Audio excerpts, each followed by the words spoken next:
ദൈവത്തിന്റെ ഏറ്റവും പ്രിയമുള്ളവരെ, അവിടുത്തെ സമാധാനം ഞാൻ ആശംസിക്കുന്നു.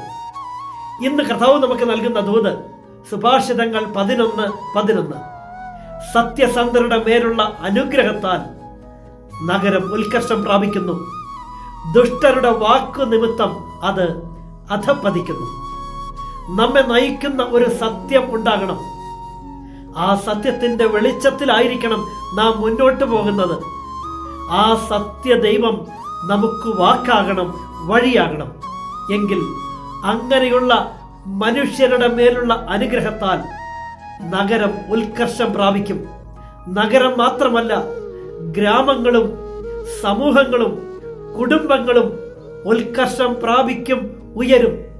സത്യസന്ധതയുള്ള കുടുംബങ്ങൾ, അവർ നയിക്കുന്ന കുടുംബങ്ങൾ അനുഗ്രഹമായി മാറും. അവർ ഉയർത്തപ്പെടും. ചില സഹനങ്ങളൊക്കെ ഉണ്ടായേക്കാം, പക്ഷേ അതിനപ്പുറത്ത് അതിനേക്കാൾ വലിയ അനുഗ്രഹങ്ങൾ അവരെ കാത്തിരിപ്പുണ്ട്. എന്നാൽ ദുഷ്ടത അത് നിറയുന്ന മനുഷ്യർ, അവരുടെ വാക്കുകൾ ഗ്രാമങ്ങളെ, സമൂഹങ്ങളെ, നഗരങ്ങളെ അധപ്പതിപ്പിച്ചു കളയും. ഈ തിരുവചനം മറക്കാതിരിക്കാം.